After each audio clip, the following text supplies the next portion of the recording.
O vídeo de hoje é o unboxing de todos os livros que chegaram por aqui no mês de março. Se você gosta desse tipo de vídeo, não sai daí não.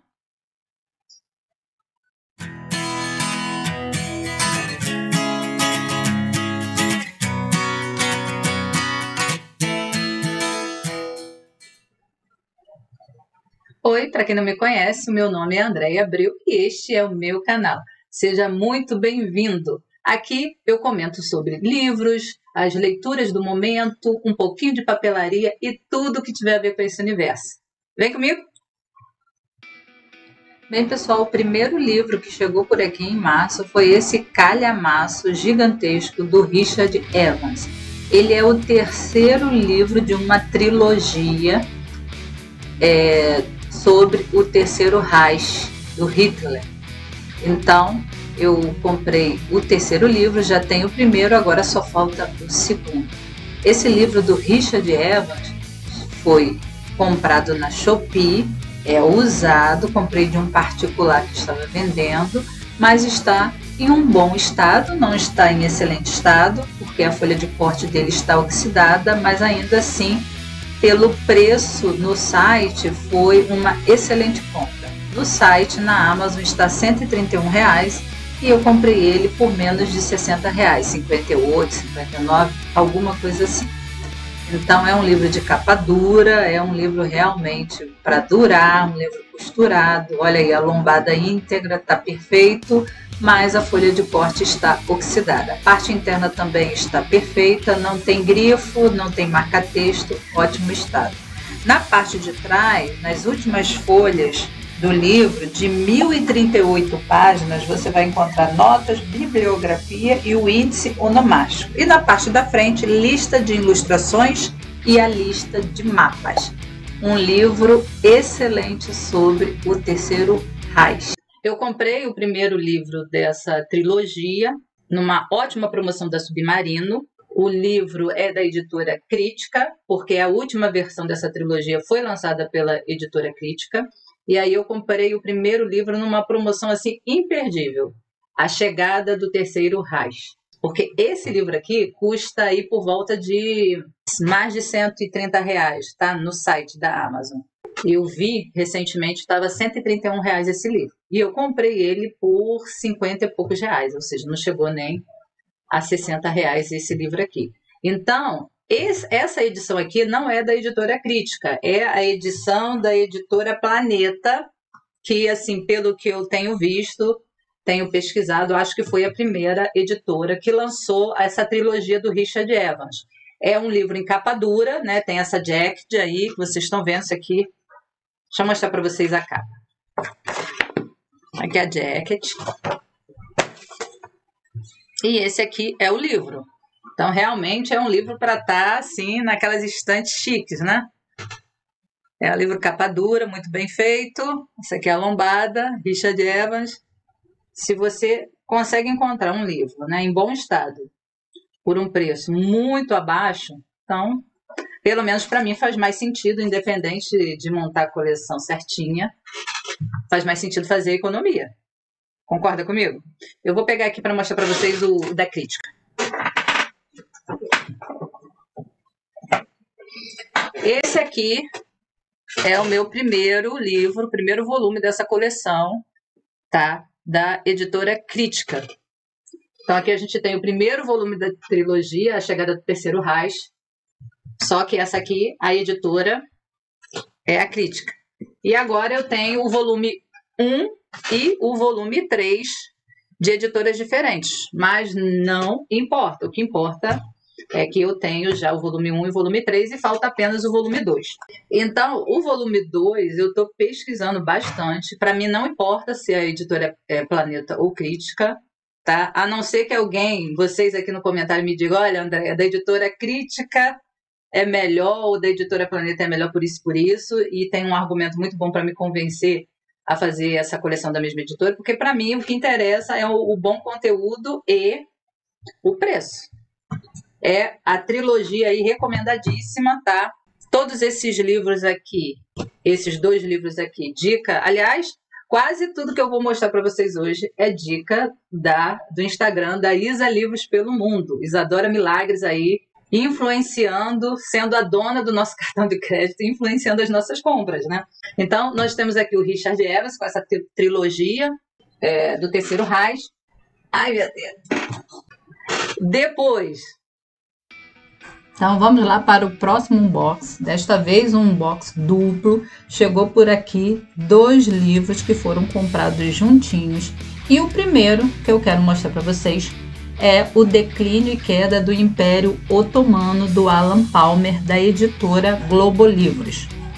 É um livro que tem pouco mais de 300 páginas, exatamente 317.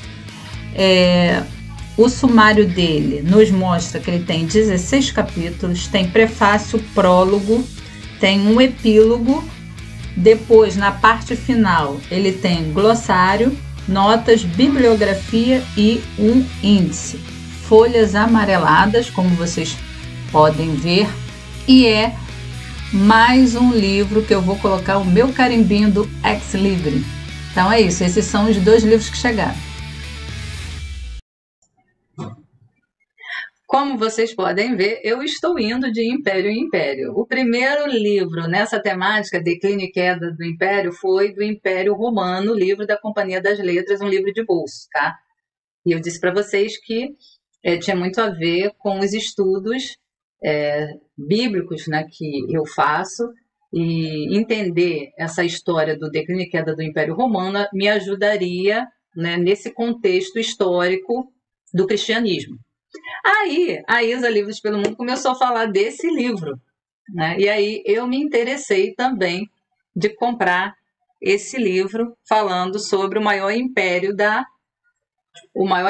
Idade Moderna, que é o Império Otomano. Eu vou ler aqui para vocês a contracapa. Esse livro é da Globo Livros, tá? Da Globo Livros, do Alan Palmer. E diz assim a contracapa: um império não se faz da noite para o dia, e muito menos acaba. De 1299 a 1923, o Império Otomano se espalhou e influenciou 3 grandes regiões: leste europeu, Oriente Médio e o norte da África, sob o comando de uma longa linhagem de sultões sediados em Constantinopla, atual Istambul. Em Declínio e Queda do Império Otomano, Alan Palmer foge das leituras óbvias e procura entender o que deu errado na construção e na manutenção do maior império da Idade Moderna. Tem até uma capa bem bonita, né? Eu gosto muito dessa capa. Vamos ver a orelha. Um dos maiores e mais complexos impérios da Idade Moderna, o Otomano teve seu fim na Primeira Guerra Mundial após 6 séculos de existência. Uma população que chegou a 15 milhões e uma influência que se estendeu pela Europa, pelo Oriente Médio, pelo norte da África. Justamente por isso, deixou rastros para o bem e para o mal, que podem ser vistos até hoje, tanto na maravilhosa opulência de Istambul, como nas brigas sangrentas entre sérvios e croatas na antiga Iugoslávia. Formado durante o século XIII, em uma lacuna histórica entre o fim dos impérios greco-romano e bizantino e a gestação dos novos europeus, Portugal, Espanha, Inglaterra e França, o otomano teve uma idade de ouro que durou cerca de 2 séculos e ficou conhecido a um só tempo pela brutalidade nas batalhas e por lidar com culturas diferentes sem necessariamente subjugá-las.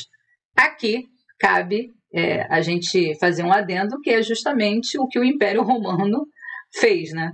O Império Romano, ele conquistava, mas ele não interferia muito no dia a dia, na cultura daquele povo que ele conquistava. Então, assim, logo de cara, antes mesmo de ler o livro, eu já percebo que aqui o Império Otomano apenas está reproduzindo o que deu certo anteriormente, né? Porque o Império Romano também teve uma vasta duração, durou muito tempo, e aí você copia e replica aquilo que dá certo, né? Pelo jeito é o que eles fizeram aqui no Império Otomano. Mas continuando a leitura da orelha. Mas como um império tão grande foi perdendo seu poder? Como sempre acontece, e o historiador inglês Alan Palmer discorre sobre isso em minúcias, o otomano semeou as tempestades que acabariam por destruí-lo. Ele mesmo se autodestruiu. Este é um dos trabalhos mais importantes de Palmer, justamente por tratar de um dos impérios mais complexos e menos estudados da Idade Moderna. Neste livro, ele refaz toda a trajetória do Império Otomano e explica o que deu errado no projeto de poder global dos sultões de Constantinopla à atual Istambul. Então, se você quer saber aí um pouquinho mais do Império Otomano, que é um império que influenciou ali a Europa e tal, e com certeza isso tem repercussões na história da Europa, então, muito interessante e com certeza muito proveitosa vai ser essa leitura. Um outro livro que chegou juntinho com esse que eu comprei junto, porque eu vi esse livro e na Amazon estava esgotado, assim, não tinha para comprar, entendeu? Ainda hoje, eu acho que hoje, enquanto eu gravo esse vídeo, se você entrar lá, ele ainda não está disponível para comprar. Aí eu falei assim, meu Deus, e aí eu encontrei ele na Shopee barato, em excelentes condições, né? Vocês podem ver, eu já mostrei aí no unbox, né? Na hora que eu abri, então ele está em ótimas condições. E aí, junto com ele, eu vi um outro livro também, tá? Indicação da Isa, que eu vi lá no Instagram dela. Aí eu falei assim, bom, já que eu vou comprar um que tá muito barato, para poder pegar o frete grátis, né? Aí eu fui e separei esse aqui também. David Bell, Primeira Guerra Total. Aqui o que nós temos? A Europa de Napoleão e o nascimento dos confrontos internacionais como os conhecemos. É um livro da editora Record, tá? Eu vou ler aqui para vocês a contracapa desse livro. Deixa eu mostrar. Contracapa. Capa. E aqui a lombada também. Então vamos lá. Contracapa. Um livro essencial, diz o São Francisco Clonic. O historiador David Bell refuta a ideia do século XX como século da guerra total e mostra que o fenômeno tem origens muito anteriores, desde a era dos mosquetes, canhões e veleiros. Foi na Europa napoleônica que as atuais noções ocidentais de guerra e paz se tornaram latentes. Entre 1792 e 1815, o continente estava à beira do colapso. A França sozinha contabilizou quase 1 milhão de mortos de guerra, em um processo sem precedentes. Os conflitos da época propiciaram alterações significativas no território e no sistema político de cada um dos estados europeus. Essas mudanças estabeleceram uma relação crucial com o mundo de hoje e nos ajudam a entender comportamentos bélicos de todo o Ocidente. Vamos dar uma olhadinha na orelha aqui? Os conceitos indissociáveis da guerra e da paz definem os extremos do pensamento ocidental. No entanto, poucos assuntos são mais arriscados de se discutir de forma teórica, sem ouvir os gritos, ver o sangue e cheirar a pólvora, do que a guerra. O historiador David Bell aceita o desafio e examina a transformação do papel dos conflitos no imaginário europeu. O resultado é um estudo primoroso da cultura europeia entre meados do século XVIII e as primeiras décadas do século XIX. Foi durante esse período que surgiram as modernas noções sobre a guerra. De um lado, o desejo de erradicar de vez os conflitos, de outro, uma tendência a sustentar guerras apocalípticas, até a aniquilação total do inimigo. Desde então, o sonho da paz perpétua e duradoura e o pesadelo da guerra total, aquela que envolve mobilização completa dos recursos de uma sociedade para atingir a destruição absoluta de um inimigo, caminham lado a lado no Ocidente. Ao destacar a Europa de Napoleão, tanto aquela em que ele viveu quando era jovem soldado, quanto a que veio a dominar como líder da França, Bell aponta ainda surpreendentes paralelos com o mundo pós-Guerra Fria. As mudanças que ocorreram na Europa napoleônica ainda guardam uma relação crucial com o mundo em que vivemos, sobretudo a ideia da guerra como algo excepcional, desastroso ou sublime, cujos ecos vão além do continente e hoje atingem os Estados Unidos. Muitas das atitudes americanas atuais parecem sinistras e particularmente próximas àquelas da Europa napoleônica. Muitos americanos têm um fascínio inabalável pela guerra, considerando-a um teste para o valor de sua sociedade. A visão da guerra como algo redentor perdeu muito de sua credibilidade nas trincheiras da Primeira Guerra Mundial, mas continua a existir. A repetição desses padrões é analisada com inteligência e acuidade histórica por Bell. em uma obra fundamental para a compreensão da belicosidade humana. E aí vai falar um pouco sobre David Bell, que é formado, tá, em História pela Harvard e fez pós-doutorado pela Universidade de Princeton. Durante muitos anos lecionou em Yale, passando pelas mais importantes universidades americanas. Ainda colabora com o jornal New York Times e para a revista Times. Então, aí um pouquinho. E o livro da vez é o Catástrofe, 1914, a Europa vai à guerra, do Max Hastings. Então, é um livro que tem mais de 670 páginas, 18 capítulos. No final do livro você encontra o índice onomástico, além de notas, referências, bibliografia. Logo no início você tem a lista de imagem, lista de mapas e uma coisa que eu quero destacar, cronologia de 1914, que eu achei uma coisa muito bacana que eu não vi em outros livros sobre a Primeira Guerra Mundial. Então tá aí mais um para compor a minha biblioteca sobre o tema. Então, o Max Hastings, ele tem 2 livros, um sobre a Primeira Guerra, esse aqui, que saiu pela Intrínseca, esse livro, e você tem O Inferno, O Mundo em Guerra, de 1939 e 1945. Então, vamos aqui ler um pouquinho da contracapa.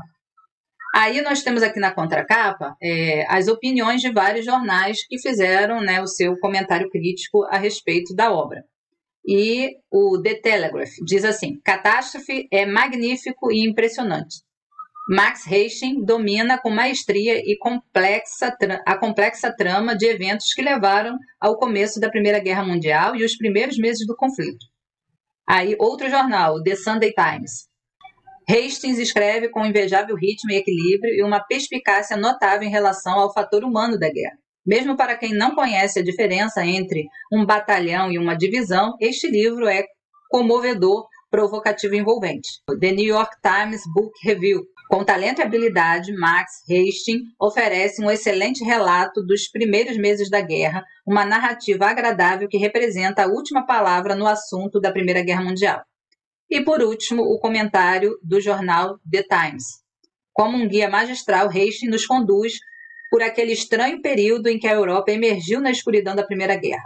Com sua prosa rica de ironia e marcada por uma indignação moral, ardorosa. Catástrofe é o que há de melhor em obras de história, rigoroso e fluente. Este livro é uma excelente referência para quem deseja entender as causas daquele terrível conflito. Vamos ler rapidamente a orelha do livro. Em 1914, a Europa mergulhou num conflito sem precedentes. A Primeira Guerra Mundial desfez impérios, aniquilou dinastias e transformou a geopolítica do Velho Mundo, marcando de fato o início do século XX. 100 anos após a eclosão da guerra para acabar com todas as guerras, Max Hastings examina os fatores que conduziram ao início das hostilidades e acompanha as agruras sofridas por incontáveis homens e mulheres durante os primeiros meses de luta. Em A Catástrofe, 1914, a Europa vai à guerra, o autor parte do assassinato do arquiduque Franz Ferdinand e relata como as relações diplomáticas degeneraram-se e os países europeus, comprometidos por acordos internacionais, lançaram-se numa calamidade que deixaria um saldo de milhões de mortos. Hastings explora os detalhes da realidade da guerra pelos olhos de estadistas, aristocratas, soldados e camponeses, oferecendo uma análise brilhante das ações tomadas por líderes políticos e militares, e pinta um retrato vívido do conflito. A marcha do exército francês, com uniformes azuis e vermelhos, oficiais montados a cavalo, estandartes ao ar e bandas marciais. O dia mais cruento da frente ocidental, quando 27 mil soldados franceses morreram no campo de batalha. As circunstâncias brutais na Sérvia, na Prússia Oriental e na Galácia, onde até o final do ano as forças combatentes registraram um total de 3 milhões de baixas. O autor contesta a visão romântica sobre o despropósito do conflito e oferece uma resposta categórica à controvérsia de quem teria sido responsável pela abertura das hostilidades. Para Hastings, a Alemanha e o Império Austro-Húngaro foram os grandes incitadores. e a vitória dos aliados era fundamental para a preservação da liberdade no continente contra o afã expansionista do Kaiser. Então, essa foi uma das orelhas. Na outra orelha, o que nós temos é uma pequena biografia de Max Hastings, dizendo que ele é um dos maiores historiadores militares do mundo, com mais de 20 livros publicados, incluindo Inferno, O Mundo em Guerra, 1939 a 1945. Como jornalista, participou da cobertura de conflitos em lugares como o Vietnã e as Ilhas Falkland. Pelo conjunto de sua obra, foi agraciado em 2002 com o título de Cavaleiro da Ordem do Império Britânico. Atualmente vive na Inglaterra com sua mulher Penny. Então, nós temos aqui nesse livro, eu até não mostrei para vocês, vou mostrar agora essa parte interna. Aqui você tem uma pintura, um quadro, que eu não consegui identificar de qual pintura é. E na parte de trás você também tem, no caso aqui, uma foto, uma foto triste, parece de um homem morto na Primeira Guerra Mundial. Então vocês estão vendo que eu estou me munindo, né? Livros sobre o Terceiro Reich, né, que tem a ver com a Segunda Guerra, e aqui eu tenho o livro que dá aí um panorama da Primeira Guerra Mundial. Então, é isso. A minha biblioteca de não ficção está crescendo de vento em popa. E finalmente, o último unboxing de hoje. E o livro é O Carrasco de Hitler, do Robert Gailworth, A Vida de Reinhard Heydrich, o supervisor da solução final para a questão judaica e a origem do Holocausto. Livro da editora Cultrix. Nós temos aqui mais de 400 páginas, 456 páginas, 9 capítulos. No final do livro você vai encontrar o índice onomástico, você vai encontrar bibliografia e no início lista de ilustrações e mapa, prefácio e introdução. Sensacional! Mais um livro para minha biblioteca da Segunda Guerra do Homem. Vamos ler aqui a contracapa para a gente ter uma ideia do livro, né? Uma obra imprescindível para compreender um dos maiores crimes já registrados na história da humanidade, o Holocausto do povo judeu. Referido por Thomas Mann como o Carrasco de Hitler e também chamado de o Açougueiro de Praga pelos tchecos, Reinhard Heydrich foi um dos homens mais temidos do século XX, uma figura aterradora mesmo no contexto da liderança nazista.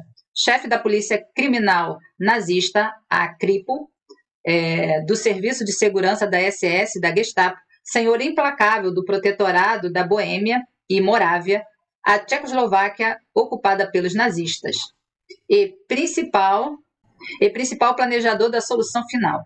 Heydrich desempenhou um papel central na Alemanha de Hitler, quando as perseguições aos judeus e outros indesejáveis pela política racial da Alemanha nazista tomaram um rumo pan-europeu, gerando deportações cada vez maiores das áreas ocupadas para guetos e, finalmente, para campos de concentração e extermínio, resultando no mais bestial genocídio da história. Em que pese todo o nosso repúdio por esse regime aqui, o regime nazista, o regime comunista merece o mesmo repúdio, e até hoje nós não vimos ninguém que implementou e que matou milhões de pessoas sentado no banco dos réus. O regime comunista ainda não foi julgado, apenas o nazista. Bem, dito isso, continuamos aqui na contracapa. Ele arcou com uma parte muito grande da responsabilidade por algumas das piores atrocidades nazistas e até o seu assassinato em Praga, em 1942, foi em geral ancorado como um dos homens mais perigosos do Terceiro Reich. Heydrich, no entanto, tem recebido uma atenção incrivelmente modesta na extensa literatura sobre o Terceiro Reich, o que este livro visa corrigir. Robert Gailworth entrelaça histórias pouco conhecidas da vida privada de Heydrich com seus feitos como chefe do Escritório Central de Segurança do Reich nazista, investigando de forma completa a progressão de Heydrich de jovem privilegiado de classe média e voraz assassino em massa, guiado por uma fé cega ao regime. O autor traz uma nova luz sobre a complexidade da personalidade dele, suas motivações, os passos que foram se somando para levar a atrocidades inimagináveis e as consequências de seus esforços criminosos para recriar toda a composição étnica da Europa por meio da utopia racial do Terceiro Reich. Folhas amareladas, maravilha, vamos ler aí mais uma biografia desse demônio. Então, é isso, pessoal. Hoje eu vou ficando por aqui, pedindo para você não se esquecer de curtir o vídeo, de deixar o seu comentário. Se você chegou até aqui e não é inscrito no canal, aproveite essa oportunidade, se inscreva no canal para você poder acompanhar todos os vídeos, lembrando de ativar o sininho das notificações. Eu vou ficando por aqui hoje, agradecendo a companhia de todos vocês e até o próximo vídeo. Tchau!